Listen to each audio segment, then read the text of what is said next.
আসসালামু আলাইকুম ফ্রেন্ডস, কেমন আছেন সবাই? আশা করি সবাই ভালোই আছেন। ফ্রেন্ডস, এটা হচ্ছে EGR valve, exhaust gas recirculation. তো এটা হচ্ছে এক্সজস্ট গ্যাসটাকে রিসার্কুলেশন করে আবার ইনটেক ম্যানিফোল্ডে পাঠানো হয় দুইবার জ্বালানোর জন্য।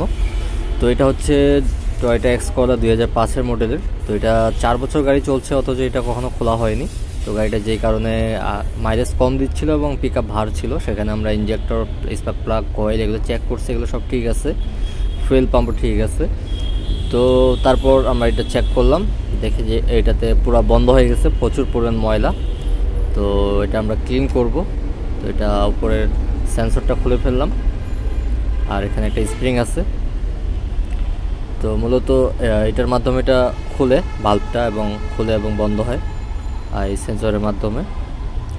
এটা হচ্ছে টেম্পারেচার সেন্সর, কতখানি EGR ভালভটা হিট হয় সেটা ইস্যুকে জানায়। তো এখানে একটা স্প্রিং, আর এটা হচ্ছে মূলত যে ভালভটা এইভাবে যখন প্রেস হয় তখন ভালভটা খুলে। তো এটা অ্যাকচুয়েটার এবং সোলোনয়েড এতখানি প্রেশার দিয়ে খুলতে পারবে না যতখানি আমি প্রেশার দিচ্ছি। তারা তো হালকা এক প্রেশার দিবে, হালকাতে যেন খুলে, এটা ইজি থাকবে অনেক।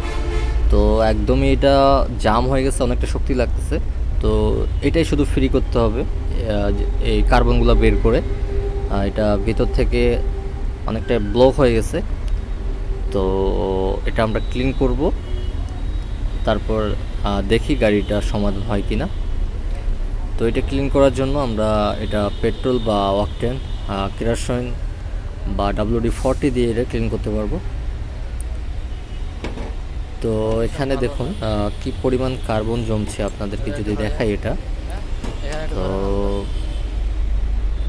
এই জায়গাতে দেখুন, এটা হচ্ছে ইনটেক সাইট, দেখুন কি পরিমাণে কার্বন জমছে।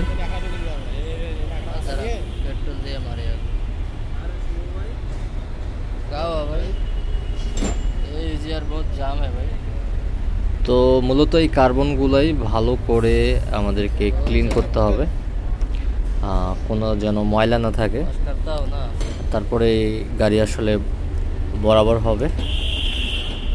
তো এরকম জাম থাকলে অনেক সময় সেন্সর খুলতে পারে না ভালভটাকে, তখন চেক লাইট জ্বলে ওঠে। তো এই সমস্যাগুলো অনেক গাড়িতে হয়।